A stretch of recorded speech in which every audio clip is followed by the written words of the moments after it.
Estamos iniciando mais uma edição do JR 15 Minutos, o podcast da Record TV que aprofunda as notícias que mais mexem com a nossa vida. Quem recebe aposentadoria, pensão, seguro-desemprego ou BPC, que é o benefício de prestação continuada, tem que ficar atento. Há novos valores e novas regras nesse começo de ano. O governo federal confirmou o reajuste de 5,93% no valor dos benefícios do Instituto Nacional de Seguro Social, o INSS. E desde 1º de janeiro já tem novidades em vigor para quem quer se aposentar usando as chamadas regras de transição. O que são as regras de transição? E como elas afetam a aposentadoria? Quais são os novos valores de benefícios e quando eles começam a ser pagos? O 15 Minutos de hoje esclarece essas e outras dúvidas com o advogado especialista em direito previdenciário, Rodolfo Hammer. Bem-vindo ao nosso podcast, doutor. Eu agradeço o convite, é uma alegria e satisfação participar do JR 15 Minutos para que a gente possa esclarecer o máximo possível aí para nossos ouvintes. Quem nos acompanha nessa entrevista é a repórter da Record TV, Caterina Schutt. Caterina, vamos começar a nossa conversa falando o assunto mais complicado, as mudanças nas regras de transição. Isso tem relação com a reforma da Previdência de 2019, né? Oi, Celso. Olá, doutor Rodolfo. Obrigada pelo convite. Exatamente, Celso. Desde que a reforma da Previdência foi aprovada em 2019, atualizações são feitas todos os anos. Em 2023, houve mudanças nas aposentadorias por idade, por tempo de contribuição e na pontuação. Doutor Rodolfo, para facilitar aí o entendimento do público, gostaria de tratar das mudanças, de acordo com os 3 tipos de pedidos de aposentadoria permitidos desde a reforma. O que mudou esse ano para quem pede aposentadoria por idade? Como o governo fez em 2019, através da emenda 103, a reforma da Previdência, ele deixou com que todo ano houvesse uma espécie de gatilho, ou seja, todo ano haverá mudanças. Para 2023, que é o ano que nós estamos, a aposentadoria por idade, por exemplo, de homem, nada muda. Por quê? Porque o homem precisa ter 65 anos de idade e pelo menos 15 anos de contribuição. Então, a do homem fica igual. Entretanto, no caso das mulheres, houve um aumento de 6 meses na idade. Em 2022, eram necessários 61 anos e meio de idade com 15 anos de contribuição. E hoje, em 2023, a partir do dia 1º de janeiro de 2023, é necessário que a mulher tenha 62 anos de idade e 15 anos de contribuição. Há uma outra forma de pedir a aposentadoria que combina a idade com o tempo que o trabalhador ou a trabalhadora contribuiu para o INSS, a chamada aposentadoria por pontos. O que muda nesse caso, doutor? A aposentadoria por pontos, ela é uma das regras de transição, porque a partir do momento que, em 2019, houve a reforma da Previdência, o que aconteceu? Houve um escalonamento para que as pessoas que já estavam no sistema, para que as pessoas que já contribuíam com o INSS, para que elas pudessem não ser prejudicadas integralmente. Então, colocou-se, como se nós pudéssemos imaginar, pequenos atalhos, e a aposentadoria por pontos, ela é um desse. O que é necessário, em regra? É necessário que essa pessoa que vá se aposentar por pontos, se ela for mulher, ela atinja 90 pontos. Como a gente chega nessa pontuação? A gente soma o tempo de contribuição, que é obrigatório ter mulher no mínimo 30 anos de pagamentos ao INSS, e aqui uma idade seria 60 anos. Nesse tipo de aposentadoria, a mulher aposenta com 2 anos a menos. Na idade, se vocês lembrarem, eu falei que era obrigatório ter 62. Na de pontos, se ela atingir 90 pontos, onde ela somará 60 anos de idade e 30 de contribuição, ela já pode aposentar. E aqui não existe uma idade mínima. Por quê? Porque se ela tiver, por exemplo, 31 anos de contribuição, ela pode se aposentar com 59 anos de idade, porque 31 mais 59 vai bater os mesmos 90 pontos. E o ano passado, em 2022, era necessário 89. Então, houve o aumento de 1 ponto a mais. Para o homem, a mesma coisa. Só que a pontuação do homem ela é maior, ela chegou em 100 pontos. Então, ele precisa ter, no mínimo, 35 anos de contribuição e 65 anos de idade. Esse tipo de aposentadoria por pontos, ela beneficia quem começou a trabalhar mais cedo, porque quem começa a trabalhar mais cedo, automaticamente vai ter mais tempo de contribuição, obviamente menos idade. Por fim, tem a regra da idade progressiva. Como que ela funciona e o que mudou nesse caso agora em 2023? A idade progressiva, o que significa? Ela vai subindo também de 6 em 6 meses, ano a ano, né? Em 2023, os homens e as mulheres precisam, respectivamente, o homem 35 anos de tempo de contribuição e a mulher 30 anos de tempo de contribuição. E idade, no caso, o homem precisa ter 63 de idade e a mulher 58. Ano passado, o homem precisava de 62 anos e meio de idade e 35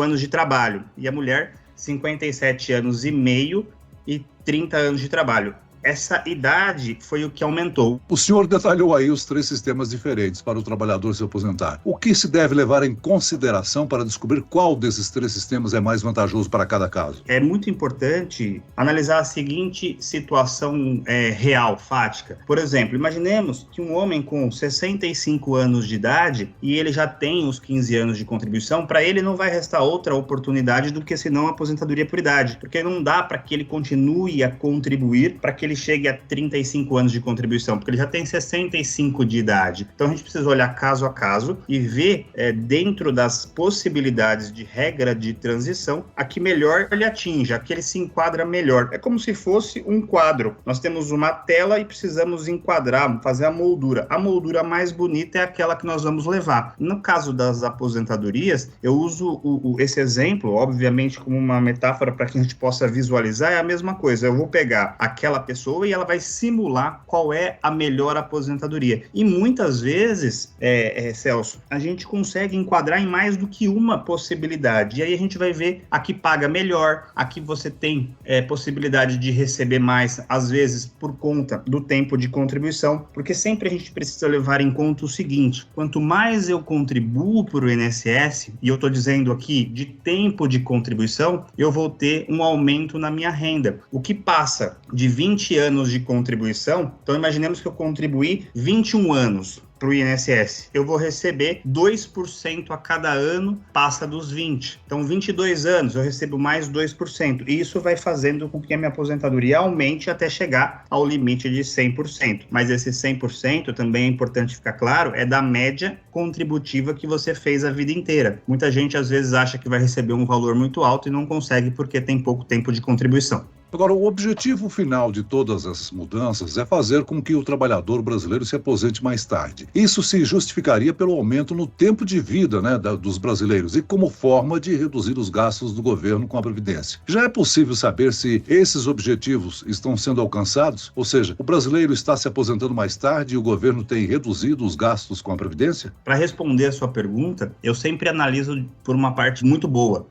As pessoas estão vivendo mais. Vivendo mais, elas acabam vivendo melhor, e isso é muito bom. Por outro lado, quando você vive mais e vive melhor, o governo te paga a aposentadoria por mais tempo, e aí você entra em um desequilíbrio financeiro e atuarial, e é por isso que a Previdência Social, ela não é parada, ela não é estática, ela tem que ter possibilidades de se mexer, de se adequar ao tempo em que nós vivemos. Se nós voltarmos a alguns anos atrás, a expectativa de vida era muito menor do que hoje, né? Hoje nós falamos e conhecemos pessoas que têm 90 anos, e isso era praticamente impossível há 50 anos atrás. Isso, por um lado, é muito bom, e por outro, automaticamente o governo precisa pagar mais previdência por mais tempo, cuidar da saúde. E para que ele possa minimizar esse pagamento longo, ele tenta fazer com que você aposente mais tarde. Hoje o governo já consegue prorrogar essas aposentadorias e automaticamente, pagando mais tarde, ele paga por um tempo menor. Uma das coisas que mais ajudou para isso, pelo menos na minha visão, é a questão da pensão por morte. A pensão por morte, ela sempre foi vitalícia. Hoje não mais. Hoje depende da idade do cônjuge sobrevivente para verificar se ela vai ser ou não vitalícia. E isso tem, obviamente, reduzido o tempo de pagamento do governo e gera, sim, uma economia. Essa economia, inclusive, foi calculada e apresentada na época da reforma em 2019.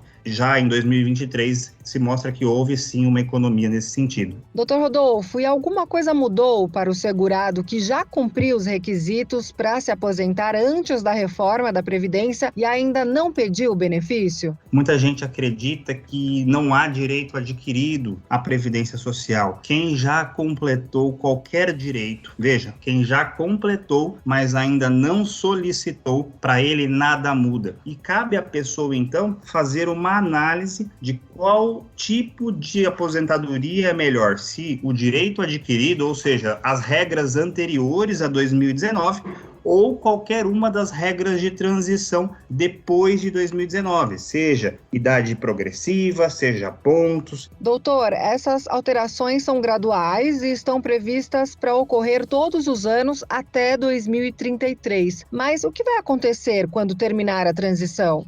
Como eu falei anteriormente, o governo ele fez uma espécie de gatilho. Por quê? Porque para que a gente aprove, o Congresso aprove alguma coisa em relação à Previdência, já que está na Constituição, ele precisa de um quórum mínimo, de 3/5 do Congresso, em 2 turnos, então era muito difícil.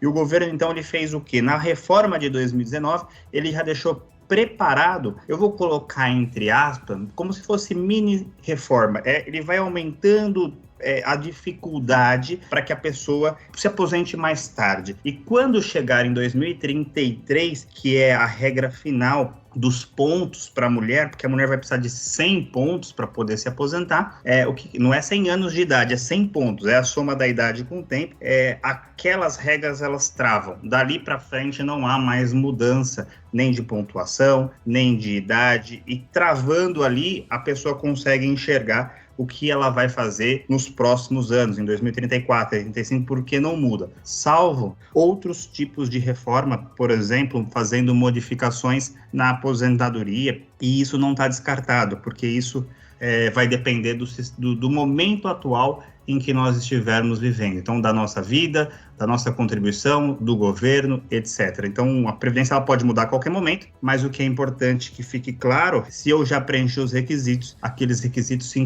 incorporam à minha pessoa e ninguém mais tira. É o direito adquirido fazendo o seu exercício. Agora, vamos falar de um assunto que interessa a quem já é aposentado e recebe pensão ou benefício de prestação continuada. Para quem recebe um salário mínimo, o benefício de janeiro será de R$ 1.302. Mas o novo governo chegou a prometer reajustar o salário mínimo para R$ 1.320. Por enquanto, não houve nenhuma mudança nesse sentido. O senhor acredita que pode haver reajuste complementar este ano? Pode sim, era até uma promessa de todo mundo que estava disputando a presidência, eles queriam um salário mínimo um pouco mais alto, mas não é realidade, hoje é 1.302 e existe já também conversas no sentido que vá para 1.320. O salário mínimo ele teve esse reajuste, mas quem ganha mais de um salário mínimo, o reajuste foi muito pequeno. Isso faz com que achate os salários daqueles que recebem mais do que o salário mínimo. Com o achatamento desses benefícios maiores que o salário mínimo, há uma projeção que em breve todos receberão um salário mínimo, porque o reajuste é muito baixo em relação ao salário mínimo, que é um pouco mais alto. Então a gente tem que ficar atento a essas questões e ficar de olho nesses reajustes que precisam refletir pelo menos a inflação, na minha opinião. Uma curiosidade, doutor, qual é o teto máximo dos benefícios pagos pela aposentadoria do INSS? O benefício ele era de 7.087, hoje é 7.507,49. Em regra, eles querem chegar a 7.600. Se aumentar o salário mínimo para 1.320, talvez chegue a 7.600. Essa é a discussão atual. Uma outra novidade importante para os aposentados é o fim da obrigatoriedade de se fazer a prova de vida, né? Uma exigência que dava aí muito trabalho e exigia sacrifícios de pessoas mais velhas, já com menos mobilidade. Agora será o INSS que terá que checar se o segurado continua vivo. Como que vai funcionar isso na prática, doutor? A mudança não aumenta o risco de pagamentos indevidos? A prova de vida, a partir de 2023, segundo consta, ela será automática. E o que quer dizer ser automática? Por exemplo, nós tivemos uma grande vacinação contra o Covid e automaticamente as pessoas que tomaram vacina estão vivas. Se ela tomou vacina, e quem dá a vacina em regra é o governo, seja municipal, estadual ou federal, mas é o sistema governo, vamos pensar assim, você sabe que aquela pessoa está viva e o sistema do INSS tem que cruzar os dados e verificar que aquela pessoa está viva, então ela não precisa ir até o INSS fazer prova de vida ou ir até o banco fazer prova de vida. Você teve eleição, quem votou automaticamente está vivo, então automaticamente a prova de vida será feita dessa forma. É a comunicação de sistemas do governo federal, estadual e municipal, a fim de facilitar a vida do cidadão que precisava antigamente até o ano passado, vamos dizer assim, fazer a prova de vida ou na agência bancária que ele recebe ou no próprio INSS. E isso gerava muito problema, porque às vezes a pessoa está acamada, não consegue ir, e hoje, com essa mudança positiva, vai fazer com que seja automática com cruzamento de sistemas. Muito bem, nós chegamos ao fim desta edição do 15 Minutos. Eu quero aqui agradecer a participação e as informações do advogado especialista em direito previdenciário, Dr. Rodolfo Hammer. Obrigado, doutor. Eu agradeço, estou sempre à disposição, um super abraço. Também agradeço a presença da repórter da Record TV, Caterina Schutt. Obrigado, Caterina. Obrigada, Celso. Obrigada, doutor Rodolfo. Até a próxima. Esse podcast contou com a produção de David Bezerra e dos estagiários Lucas Brito e Kátia Brazão. Sonoplastia de Marcos Vinícius. Coordenação de conteúdo, Edivaldo Nunes e Deni Almeida. Direção editorial, Tiago Contreira. Vice-presidente de jornalismo, Antônio Guerreiro. E eu, Celso Freitas, te aguardo no próximo episódio. Até lá.